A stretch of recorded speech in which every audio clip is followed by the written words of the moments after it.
Hello everyone, welcome you arts academy triple A and my name is Ankur Verma. आज की class का जो हमारा चैप्टर है वो है समकालीन विश्व में सुरक्षा। इसी के चलते जो हमारा टॉपिक चल रहा है वो है सुरक्षा के पारंपरिक तरीके। तो प्रीवियस क्लास में हमने स्टार्ट किया था कि सुरक्षा के पारंपरिक तरीके कौन कौन से हैं। जो सबसे पहला पारंपरिक तरीका निकल के आया वो आया था, तो वो क्या था? निरशस्त्रीकरण। अब आज की क्लास में हम इसी के पारंपरिक तरीके के दूसरे तरीके के बारे में बात करेंगे कि अगर पहले के ज़माने में अगर किसी देश को सुरक्षा करनी होती थी तो उसके लिए कौन कौन से तरीके होते थे। तो अब आज की क्लास में हम दूसरा तरीका पढ़ेंगे, अस्त्र नियंत्रण। नाम से ही समझ में आ रहा है, अस्त्र नियंत्रण। अस्त्र मतलब होते हैं हथियार, और जब हम हथियारों को नियंत्रित करने की कोशिश करते हैं, कहते हैं कि हम हथियार तो बना रहे हैं लेकिन एक लिमिटेड सीमा में बना रहे हैं। मतलब कि आप हथियार तो बना रहे हो लेकिन आप हथियार बहुत बड़ी संख्या में नहीं बना रहे, उसको नियंत्रित किया जा रहा है, कंट्रोल किया जा रहा है। किसको? वेपन्स को, हथियारों को। वही चीज क्या कहलाती है? अस्त्र नियंत्रण कहलाती है। कि हथियारों को क्या करना? कंट्रोल करना। मतलब कि आप हथियार तो बना रहे हो लेकिन रूल्स रेगुलेशंस के साथ बना रहे हो कि हाँ, आप इससे ज़्यादा नहीं बना सकते। तो इससे भी हम क्या कर सकते हैं? सुरक्षा कर सकते हैं। तो अब अगर क्वेश्चन पूछ लिया जाए कि अस्त्र नियंत्रण क्या होता है, तो आपको बताना है कि अस्त्र नियंत्रण के अंतर्गत हथियारों को विकसित करने अथवा उसको हासिल करने से संबंध में कुछ कायदे कानूनों का पालन करना पड़ता है। तो इसमें यह कहता है कि अस्त्र नियंत्रण के अंतर्गत क्या आता है, मतलब कि अस्त्र नियंत्रण के अंदर क्या होता है। तो अस्त्र नियंत्रण के अंदर होता है कि अगर आप हथियार को विकसित कर रहे हो, विकसित करना मतलब कि हथियारों को बनाना, कि अगर आप हथियार बना रहे हो या हासिल कर रहे हो, मतलब किसी दूसरे ने बनाए हैं हथियार, आप उससे ले रहे हो, तो हथियारों को बनाना और हथियारों को हासिल करने के लिए आपको कुछ कायदे कानूनों का क्या करना पड़ेगा? पालन करना पड़ेगा। मतलब कुछ रूल्स रेगुलेशन को फॉलो करना पड़ेगा हथियारों को बनाने के लिए और हथियारों को मेन हासिल करने के लिए। तो यही चीज क्या कहलाती है? यही चीज कहलाती है अस्त्र नियंत्रण कहलाती है। तो आपको समझ में आया होगा अस्त्र नियंत्रण मतलब क्या होता है। तो अस्त्र नियंत्रण मतलब होता है हथियारों को विकसित करना, मतलब कि हथियारों को बनाना अथवा हथियारों को हासिल करने के लिए, प्राप्त करने के लिए कुछ कायदे कानून का हमें क्या करना पड़ेगा? पालन करना पड़ेगा। वो क्या कहलाता है? अस्त्र नियंत्रण कहलाता है। तो अस्त्र नियंत्रण को लेकर, मतलब हथियारों को ज्यादा कोई इकट्ठा ना कर सके, इसलिए कई सारी क्या की गई हैं? संधियां की गई हैं, ट्रेटी की गई हैं, समझौते किए गए हैं। तो सबसे पहली संधि की बात करते हैं जिसका नाम क्या है? ABM। तो सबसे पहली संधि है, इसका नाम है ABM। अब ABM की फुल फॉर्म क्या है? ABM की फुल फॉर्म है एंटी बैलिस्टिक मिसाइल संधि। अब कब ये की गई थी? ये की गई थी 1972 में। तो 1972 में ABM मतलब कि एंटी बैलिस्टिक मिसाइल संधि की गई थी। अब ये समझेंगे कि एंटी बैलिस्टिक मिसाइल संधि क्या थी। तो सबसे पहले एंटी बैलिस्टिक मिसाइल संधि को पढ़ने से पहले हमें ये समझ में आना चाहिए कि जो बैलिस्टिक मिसाइल्स होती हैं वो क्या होती हैं। तो आपको समझ में ये आना चाहिए कि बैलिस्टिक मिसाइल्स वो मिसाइल होती हैं, जैसे कि आप ये इस मिसाइल को देख सकते हैं, जो मिसाइल बहुत दूर तक जा सकती है, बहुत दूर के एरिया पे अटैक कर सकती है। मान लीजिए सपोज करते हैं ये एक महाद्वीप है और ये दूसरा महाद्वीप है, तो जो मिसाइल, मतलब कि बैलिस्टिक मिसाइल बहुत दूर रेंज पर जाकर क्या कर सकती है? अटैक कर सकती है। और देख सकते हैं आप, मान लीजिए ये रही मिसाइल और यहां से ये मिसाइल गई और एक इतनी दूर एरिया पे जाके क्या किया, उसने अटैक किया। तो ये क्या कहलाती है, ये कहलाती है बैलिस्टिक मिसाइल कहलाती है। बैलिस्टिक मिसाइल का इस्तेमाल न्यूक्लियर अटैक के लिए भी क्या किया जाता है, इस्तेमाल किया जाता है। मतलब कि बैलिस्टिक मिसाइल का इस्तेमाल न्यूक्लियर अटैक के लिए भी किया जाता है। तो यही है कि जैसे कि ये आप मिसाइल देख रहे हैं, इसमें क्या होता है, इसमें इसी के अंदर न्यूक्लियर बॉम्ब रख दिया जाता है या कई सारे एक्सप्लोसिव्स रख दिए जाते हैं और ये ऊपर इसका टारगेट यहीं से फिक्स होता है। और इसके साथ साथ अगर इसका एक बार टारगेट फिक्स कर दिया जाता है तो वो टारगेट फिक्स रहता है, वो चेंज नहीं होता। तो ये रहा आपका बैलिस्टिक मिसाइल, ये ऊपर गई, ऊपर जाने के बाद ये क्या करती है, अपने टारगेट्स पे अटैक कर देती है। ठीक है, तो ये कौन सी मिसाइल कहलाती है, ये कहलाती है बैलिस्टिक मिसाइल कहलाती है और ये न्यूक्लियर अटैक के लिए भी इस्तेमाल की जाती है। इसके साथ साथ इसका इस्तेमाल डिफेंस के लिए भी किया जाता है। डिफेंस के लिए कैसे, यहाँ से एक मिसाइल छोड़ी जा रही है और ये इस जगह के लिए छोड़ी जा रही है, जो ये वाली जगह। तो अब क्या हुआ, जो एंटी ब्लास्टिक मिसाइल जो है, मिसाइल जो बैलिस्टिक मिसाइल्स है, वो क्या करेंगे, इसको मेन अटैक करने के लिए भी इस्तेमाल की जाती है। डिफेंस करने के लिए भी क्या किया जाता है, इस्तेमाल किया जाता है बैलिस्टिक मिसाइल्स का। मैंने आपको क्या बताया, मैंने आपको बताया कि बैलिस्टिक मिसाइल्स का इस्तेमाल किया जाता है न्यूक्लियर अटैक के लिए और इसकी जो रेंज होती है वो बहुत दूर दूर तक क्या की जाती है, हो सकती है। मतलब हर एक देश अपनी टेक्नोलॉजी के अकॉर्डिंग इसकी रेंज क्या कर सकता है, बढ़ा सकता है। अब हमने कह दिया, मान लीजिए सपोज करते हैं कि आप बैलिस्टिक मिसाइल बना सकते हो, तो बैलिस्टिक मिसाइल चलो ठीक है, इन्होंने बना ली। अब इन्होंने ज़्यादा क्वांटिटी में बैलिस्टिक मिसाइल बना ली तो ये क्या करेंगे, इस एरिया में बैठ के दूर दूर एरिया, जितने भी दूर दूर के एरियाज हैं वहां पे वो क्या कर सकते हैं, अटैक कर सकते हैं। तो ये तो बहुत क्या है, बेकार बात है। क्यों, मान लीजिए कोई एक देश है, वो इस एरिया में है, अब वो यहाँ पर एक मतलब बैलिस्टिक मिसाइल्स बना लेता है, तो वहाँ वो बैठे बैठे क्या कर सकता है, इस पर अटैक कर सकता है और इसको मौका भी नहीं मिलेगा अटैक करने के लिए। तो इस तरह के मेन बैलिस्टिक मिसाइल्स को रोकने के लिए, मतलब इनका ज़्यादा इस्तेमाल ना किया जाए, एक लिमिटेड सीमा तक, दैट मीन्स कि अपने डिफेंस के लिए ही इस्तेमाल किया जाए, ये नहीं कि दूसरे के अटैक करने के लिए। अगर आप दूसरे के अटैक करने के लिए मिसाइल्स बनाओगे तो बहुत ज़्यादा क्वांटिटी में बनाओगे। तो इसी चीज़ को रोकने के लिए क्या किया, ABM किया गया। तो ABM मतलब कि एंटी बैलिस्टिक मिसाइल संधि के तहत अमेरिका और सोवियत संघ को बैलिस्टिक मिसाइलों को रक्षा कवच के रूप में इस्तेमाल करने से क्या किया, रोका गया।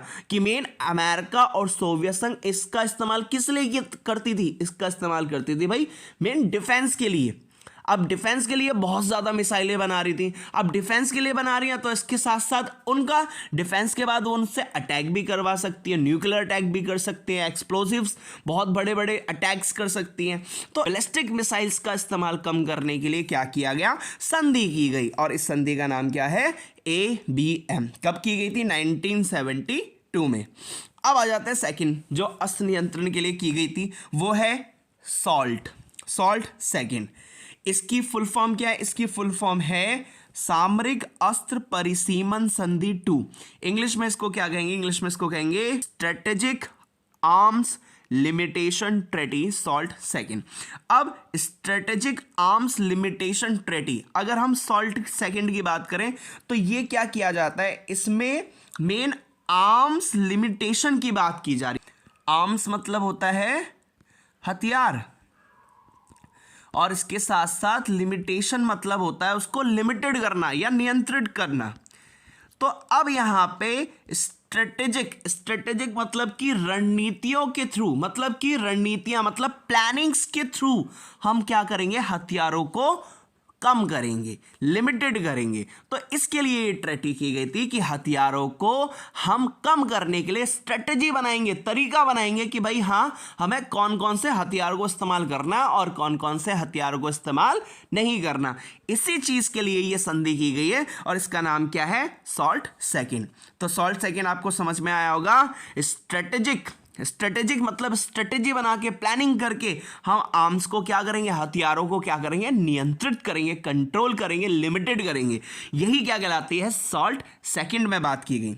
अब आ जाता है नेक्स्ट, जो ट्रेटी की गई थी अस्त्र नियंत्रण के लिए, वो है स्टार्ट क्या है, स्टार्ट की फुल फॉर्म बात करें तो इसका है स्ट्रेटेजिक आर्म्स रिडक्शन ट्रेटी। ये भी क्या है, आर्म्स के रिडक्शन के लिए, ऊपर लिमिटेड करने के लिए है। सॉल्ट जो है वो लिमिटेड करने के लिए कि आप इस निश्चित सीमा से ज्यादा नहीं बना सकते।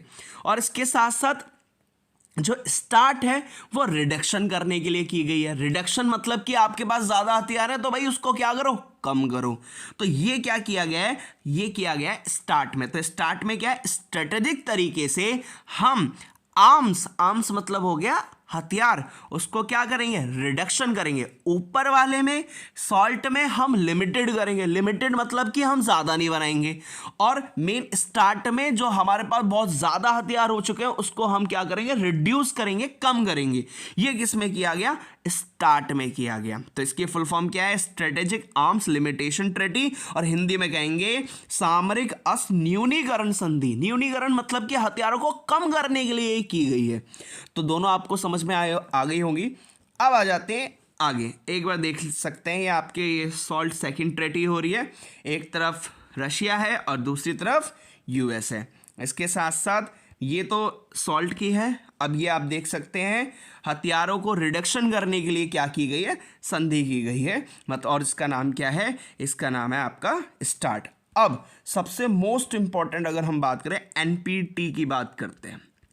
एनपीटी की फुल फॉर्म की बात करें तो इसका है परमाणु अप्रसार संधि। इसको हिंदी में कहेंगे परमाणु अप्रसार संधि, और इंग्लिश में कहेंगे nuclear non proliferation treaty, NPT. कब हुई थी, 1968 में। अब ध्यान से समझिए, इसकी अगर आप नाम से ही इसको क्या कर सकते हैं, समझ सकते हैं। सबसे पहले देखिए परमाणु आपको पता है, परमाणु हथियारों की बात की है, न्यूक्लियर वेपन्स की बात की जा रही है। प्रसार और अप्रसार। प्रसार तो आपने सुना होगा, किसी चीज को एडवर्टाइज करना, किसी चीज को फैलाना, लेकिन इसमें अप्रसार की बात की जा रही है, मतलब किसी चीज को फैलाना नहीं बल्कि उसको क्या करना, फैलने से रोकना। समझ रहे हो? तो एनपीटी मतलब कि परमाणु हथियारों के प्रसार की जगह ये इसके अप्रसार कर रही है, मतलब कि परमाणु हथियार को बढ़ावा देने से रोकने के लिए कि ज्यादातर देश परमाणु हथियार को ज्यादा इस्तेमाल ना करें और ना ही इसका बढ़ावा हो। तो इस संधि को किया गया परमाणु हथियार के प्रसार को रोकने के लिए। क्यों? क्योंकि न्यूक्लियर वेपन बिल्कुल भी अच्छे नहीं होते। आपको पता है कि न्यूक्लियर वेपन से बहुत ज़्यादा क्या होती है, तबाही होती है, लोग मारे जाते हैं। तो इसीलिए मेन परमाणु हथियार के प्रसार को रोकने के लिए, उसके मेन एडवर्टाइज को रोकने के लिए कि हर एक देश यही सोचे कि भाई हम भी बनाने परमाणु हथियार, तो उस चीज़ को रोकने के लिए एनपीटी की गई।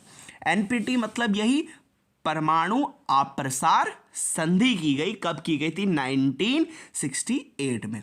तो परमाणु अप्रसार संधि में यही किया गया कि जो परमाणु हथियार है उसके प्रसार को, उसको एडवर्टाइजमेंट को रोकने के लिए संधि की गई। अब इस संधि में था क्या, बहुत ही इंटरेस्टिंग है, एक बार पढ़ते हैं, स्टार्ट करते हैं।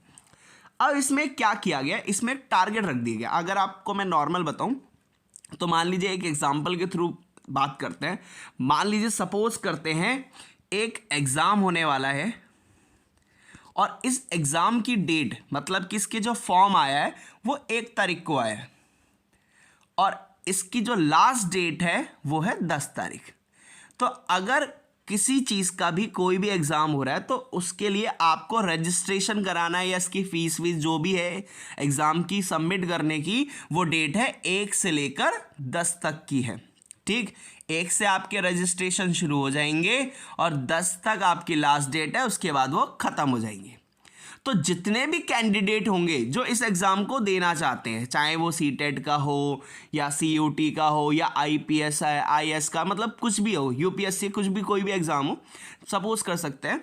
तो मान लीजिए सपोज करते हैं कि 1 तारीख को उसके फॉर्म्स रजिस्ट्रेशन शुरू हो जाएगा और 10 तारीख तक उसका क्या हो जाएगा, एंड हो जाएगा। 10 तारीख तक वो फॉर्म मतलब आप भर सकते हैं इस एग्ज़ाम के लिए। मान लीजिए सपोज करते हैं बच्चों ने 1 तारीख जैसी हुई भरना शुरू कर दिया, 1 हो गई, 2 हो गई, 3 हो गई, मतलब कि 10 तक उन्होंने अपना रजिस्ट्रेशन कराना शुरू कर दिया। अब मान लीजिए सपोज करते हैं एक कोई बच्चा है वो अपना फॉर्म 11 तारीख को भरता है, तो इससे क्या होगा, इससे ये होगा कि क्या वो इस एग्जाम के लिए बैठ सकता है? नहीं बैठ सकता। क्यों नहीं बैठ सकता भाई? इसने एक तो रजिस्ट्रेशन नहीं किया है। तो अब अगर ये 11 तारीख को ये बच्चा, कोई भी एक बच्चा इस 11 तारीख को फॉर्म भरता है तो उस फॉर्म की कोई वैल्यू होगी? तो बिल्कुल भी नहीं होगी। क्यों? क्योंकि हमने क्या दिया कि भाई हम 1 से लेकर 10 तक के जो डेट है इसी के बीच में जिसके भी फॉर्म आएंगे उसको हम एक्सेप्ट करेंगे, और उसके बाद अगर कोई भी 12, 13, 14, 15 को अगर फॉर्म भर रहा है तो उसको हम एक्सेप्ट नहीं करेंगे, वो भी किसके लिए? एग्जाम के लिए। सो सेम एनपीटी में भी यही हुआ। एनपीटी में क्या कह दिया? ये कहा कि जिन देशों ने सन 1967 से पहले परमाणु हथियार बना लिए या उनका परीक्षण कर लिया था, उन्हें इस संधि के तहत इन हथियारों को रखने की क्या थी? अनुमति थी। तो इसमें क्लियर ये कह दिया कि जिन्होंने 1967 से पहले परमाणु हथियार बना लिए या परमाणु परीक्षण कर लिया कि हाँ भाई न्यूक्लियर टेस्ट कर लिया, मतलब कि 1967 से पहले जिन देशों ने परमाणु हथियार बना लिए उनके पास क्या रहेंगे? परमाणु हथियार रहेंगे। और जो कोई 1967 के बाद बनाता है तो उसको परमाणु हथियार रखने की अनुमति, इजाजत नहीं दी गई। तो यह किस लिए किया गया? कि परमाणु हथियार का इस्तेमाल कम से कम हो और लोग ज्यादा से ज्यादा इसका इस्तेमाल या फिर इसके बनाने के लिए ना सोचे। क्यों? क्योंकि 1967 इन्होंने डेट फिक्स कर दी कि इसके बाद भाई तुम बना नहीं सकते, इससे पहले तुम बना लो। तो अगर किसी देश ने 1967 से पहले परमाणु हथियार बना रखे हैं और या फिर परमाणु परीक्षण कर रखा है तो उन्हीं के पास क्या होंगे? परमाणु हथियार होंगे। और उसके बाद अगर कोई बनाता है तो उसको बनाने की अनुमति नहीं है। यह कहा गया इस संधि के तहत। किस संधि के तहत? एनपीटी के तहत। तो अब नेक्स्ट पॉइंट क्या कहता है? कहता है जो देश 1967 तक ऐसा नहीं कर पाए उन्हें ऐसे हथियारों को हासिल करने के अधिकार से वंचित किया जाएगा।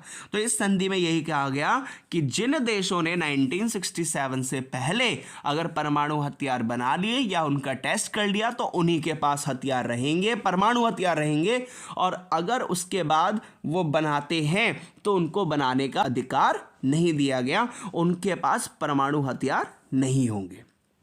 तो अब अस्त्र नियंत्रण को एक बार और समझते हैं। तो अस्त्र नियंत्रण में क्या कहा गया? अस्त्र नियंत्रण के अंतर्गत ये कहा गया कि हथियारों को अगर आपको बढ़ाना है, विकसित करना है या आपको हासिल करना है तो उसके लिए कुछ कायदे कानून आपको क्या करने पड़ेंगे? फॉलो करने पड़ेंगे। इसी के चलते अस्त्र नियंत्रण को लेकर कई सारी संधियां हुई हैं। कुछ सबसे पहली है एबीएम। एबीएम मतलब कि एंटी बैलिस्टिक मिसाइल संधि। इससे क्या होगा? बैलिस्टिक मिसाइल्स को रोकने के लिए कि हाँ उसको ज़्यादा इस्तेमाल ना किया जाए, सुरक्षा के लिए, डिफेंस के लिए और अटैक के लिए, उसके लिए रोकने के लिए, बैलिस्टिक मिसाइल्स को रोकने के लिए क्या की गई? एबीएम किया गया, मतलब कि एंटी बैलिस्टिक मिसाइल ट्रेटी की गई। और दूसरी जो ट्रेटी हुई है वो है सॉल्ट सेकंड। सॉल्ट सेकंड में क्या किया गया? स्ट्रेटेजिक आर्म लिमिटेशन, मतलब कि स्ट्रेटेजी बनाएंगे हथियारों को लिमिटेड करने के लिए। इसके साथ साथ स्टार्ट की बात करें तो स्ट्रेटेजिक आर्म्स रिडक्शन ट्रेटी की गई, मतलब कि स्ट्रेटेजिक तरीके से, मतलब कि सोच समझकर हम क्या करेंगे? आर्म्स को, मतलब कि हथियारों को रिड्यूस करने का काम करेंगे। और एनपीटी में यह कहा गया कि जिन देशों ने 1967 से पहले परमाणु हथियार बना लिए उनके पास ही परमाणु हथियार होंगे, और उसके बाद अगर कोई देश बनाता है तो उसको अधिकार नहीं है, वो भी किस चीज़ का? परमाणु हथियार को बनाने का। होपफुली आपको समझ में आया होगा। Thank you.